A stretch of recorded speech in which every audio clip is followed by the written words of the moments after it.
If I unmute,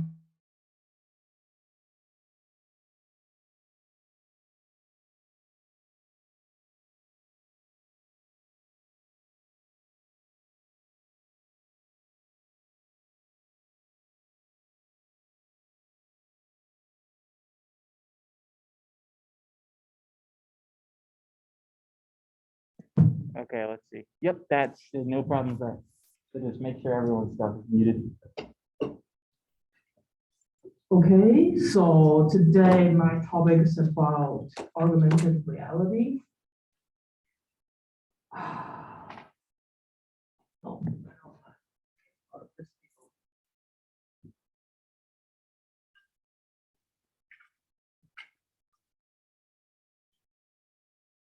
so I will start with what is AR and talk about a few applications we are using in the AR.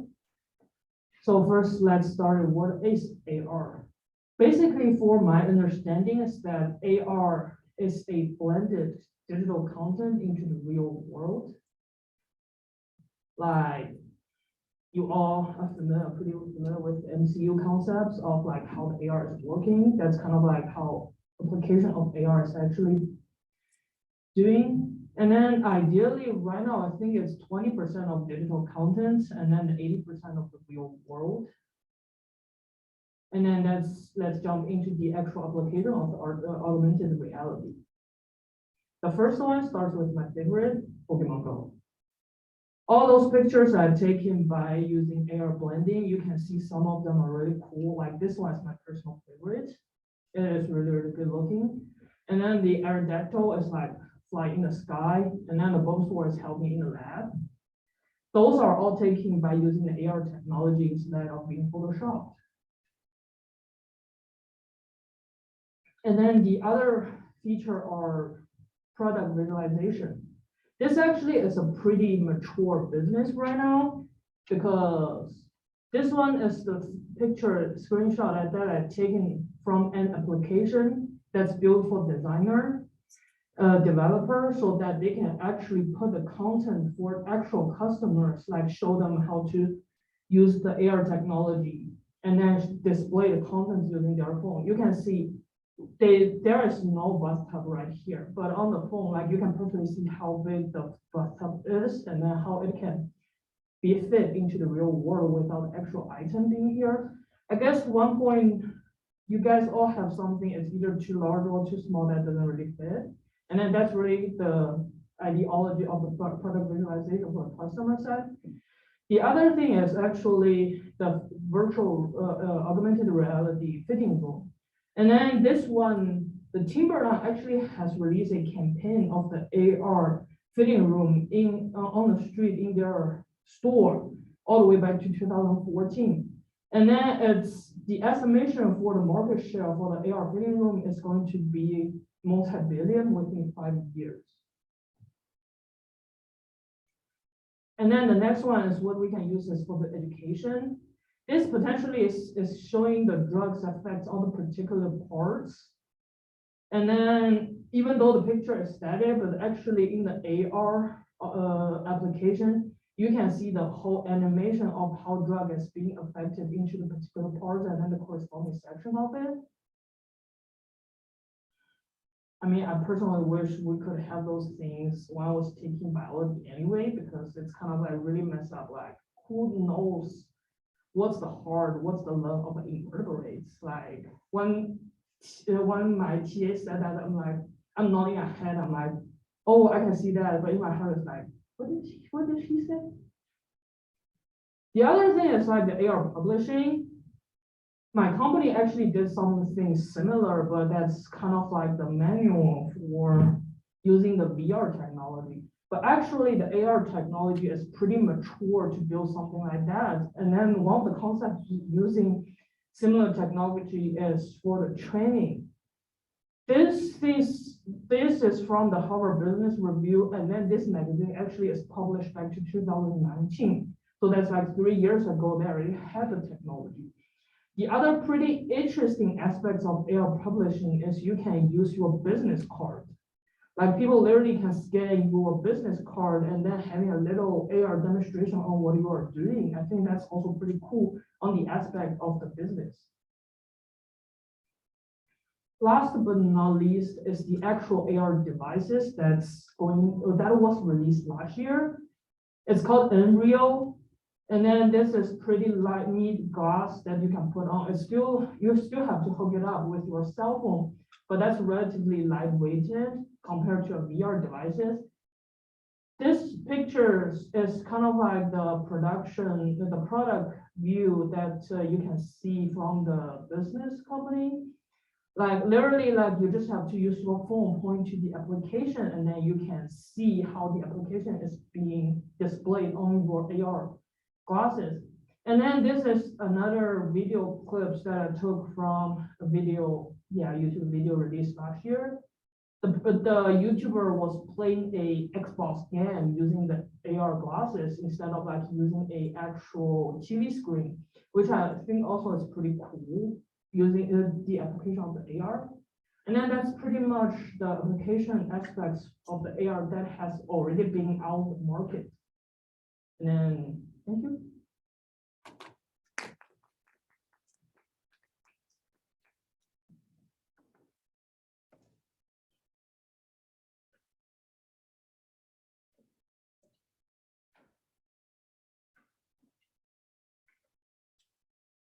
Hi, everybody. I have.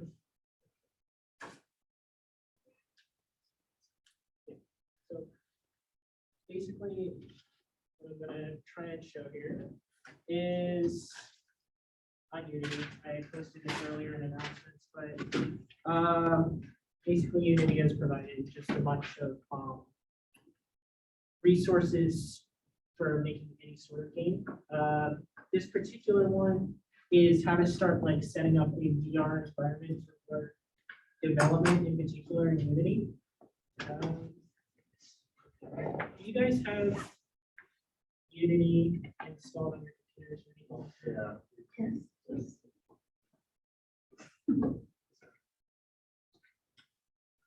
Just making sure.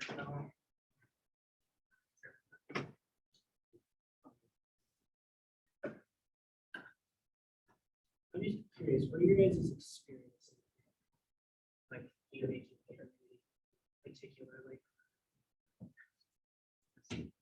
What you do? No, I didn't do it. No, I didn't do it. Just playing games. No, not all. Not as working on some game or.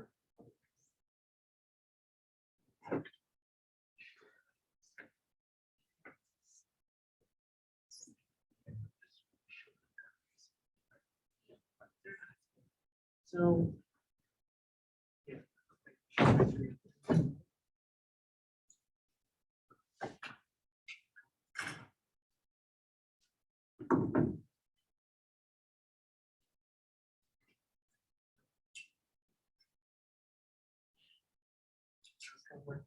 Setting up a project beforehand. So,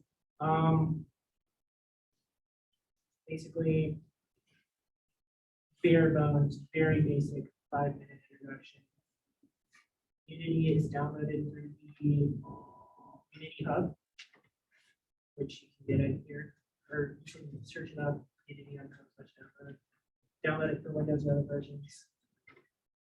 Oh, yeah. Oh, yes, my fault.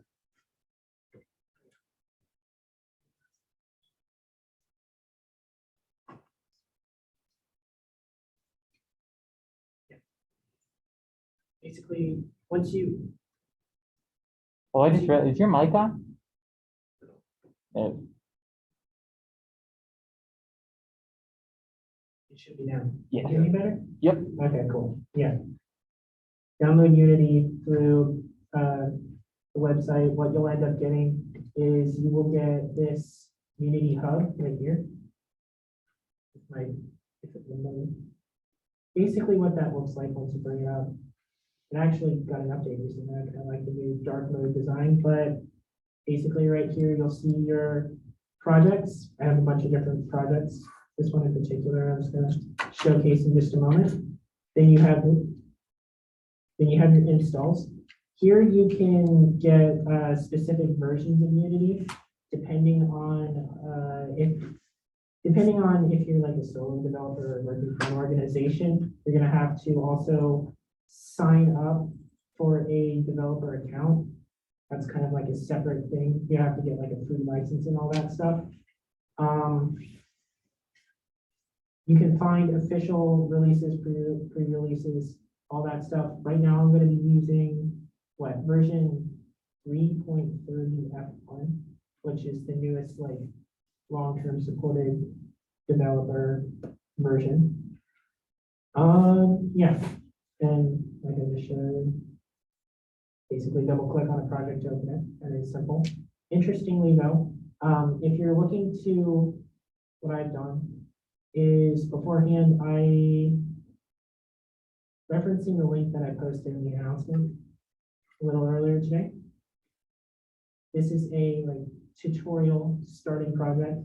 You can download that, which it looks like obviously a zip folder, extract it to your desktop, and then all you really need to do to get that project from your desktop or wherever onto the Unity Hub is click this little arrow next to open, add project from disk, and then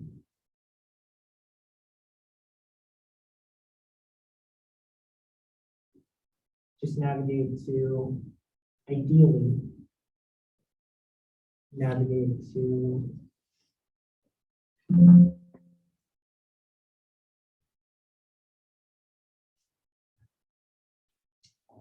you would ideally navigate to where it's saved. I don't know why my computer's having so many issues right now. That's a lot of fun. Regardless, what you can do is you can open it up. And essentially, this is generally what would happen when you open up that program is I did a little bit of work beforehand, but what would happen, what you're gonna look at when you open up this project is you're gonna get like this blank area right here. And that's kind of how they have the starting scene set out. It's kind of nice because they give you the option to add both a foreground and a background. Generally, I have my Unity laid out slightly different, but what you're gonna have is you're gonna have this scene window right here, which is where you can inspect your different elements. Right click to look around. You can use WASD while holding right click to just zoom in and out, kind of like you're controlling like a flying invisible person, which is kind of fun. Left click or middle click, sorry, to kind of like drag your scene around like that. And yeah, you can select a bunch of different elements by clicking and dragging. That was kind of a simple overview. Excuse me. So other than that, you kind of have your hierarchy right here, and you have a list of your different objects. You have an inspector, so if I were to click on an object right here, you can see a whole bunch of different stuff about it. Position, light type. It's a lot of fun information. I have something here, the game or the game window right here, and then your console, which is where it would show a bunch of errors. You got them. If you wanted to add a specific tab to your screen, you can like right click right here, add a tab. Say I wanted another inspector. Just grab an inspector and kind of like drag it wherever. It's a lot of fun. And close tab, pretty simple. So what this like starting Unity project has you doing is it has you kind of opening up this project for the first time. What's really nice is it's built specifically for VR and Oculus in particular, because it's what we use Oculus a whole bunch here. And that's kind of like the go-to for VR hardware, at least right now. It does, like there is support for Vive and HTC Index, or yeah, in HTC, no, Valve Index and HTC Vive, but that has to go through Steam VR, and that's like a whole separate process. For now, it gives you And you can actually find these right here. These are a bunch of your plugin or a bunch of plugins. Window package manager. If you want to find these specific plugins that they use to enable VR, like the VR experience, you got your Oculus, OpenXR plugin. I think the universal render pipeline is specifically for this project, and they have the XR interaction toolkit, which is a lot of fun. So what they have you starting out doing is you can, what, in this particular instance, let's see here, scenes, that's my scene.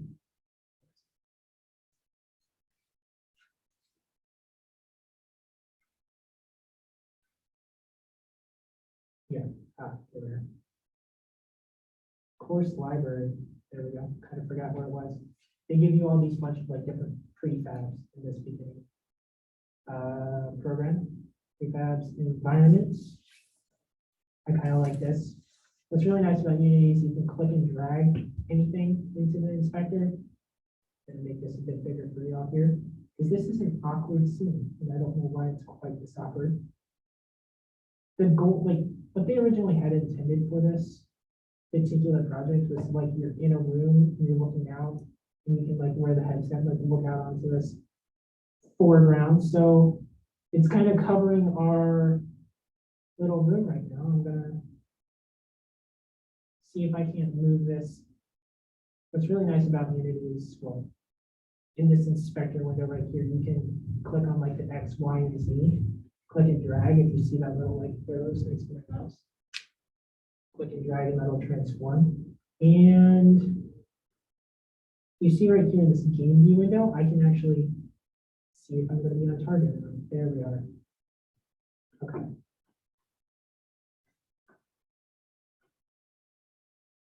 Basic transformation to get that kind of what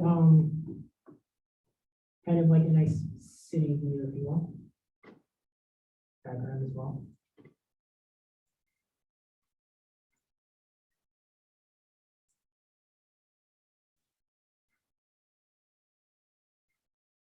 It didn't quite work.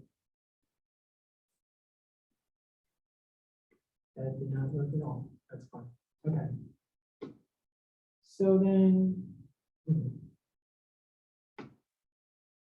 because this is like a VR tutorial, they also like they have to give access to people who don't have an Oculus or a Vive or something like that.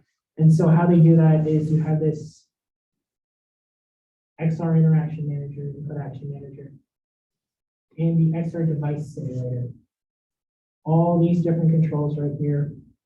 I think, if I'm not mistaken, that XR controller is in samples in this particular instance.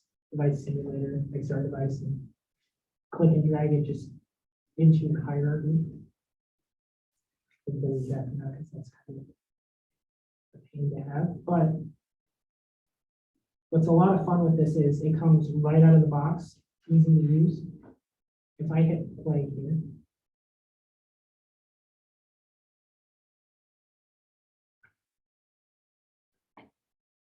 and that's, yeah, okay, there we go. So drag it if I can. Drag this out, get a bit bigger. Okay. It's a little finicky for whatever reason. If you are curious, Unity provides a quick little rig simulator for the specific inputs. Kind of what this is meant to simulate is moving your head up and down, or even moving your different arms, limbs, etc. in the scene, right? Being able to like point and stuff. I'm not entirely sure how to look around.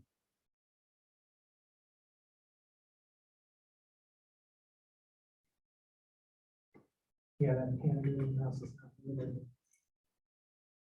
But that's kind of the idea of it is to like allow you to simulate that experience in VR without having the VR headset. Like you even have the ability to like use the triggers or grip on your specific controllers. And that is the extent, at least, of this tutorial, this VR tutorial. They go into depth about testing it on your own device, whether or mainly the Oculus. But I don't have a device to test out myself. So that's fine. Unless Devin has a device that we can walk through the steps to. Yeah, I think so. Cool. Do you have a connected version?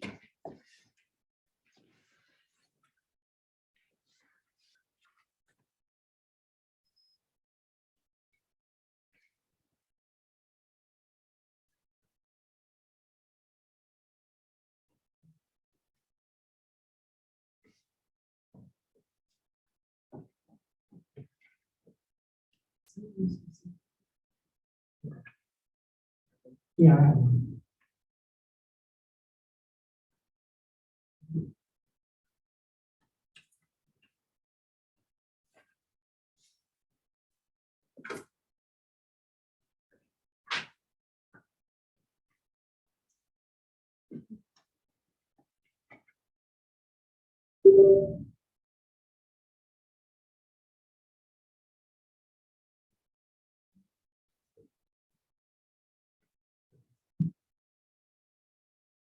System VR movie. Use edit project settings. Oh, do you? It might require Oculus installed on your laptop. And if it is, then just make sure Oculus is on. If you need to install it, that will take too long, so I don't think we should showcase that today. But, yeah, if you plug in your headset for Unity and just click play, as long as your headset is up and running, it should automatically start displaying it to your headset. And even then, if you don't have a headset, as we just showcased, you have the VR device simulator. Yeah. Yep. So what we can do is set this up and see if we can have it downloaded by the end of the meeting. And then complete the last part. If you guys want to go through the steps, download the first part where you just download Unity, set up the tutorial, extract the files, and then make the project. While you're doing that, we can set up the Oculus. I'll show you the last part. Yeah. Do you guys have any questions? Just raise your hand if you have any.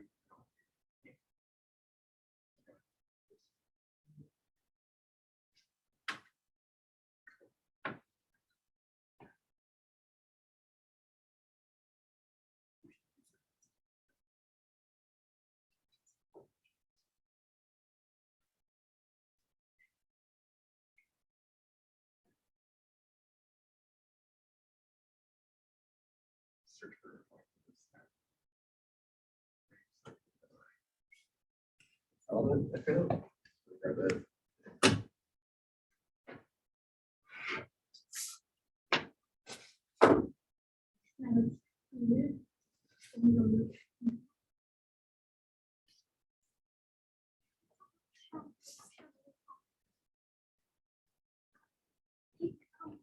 Quick question. Yeah.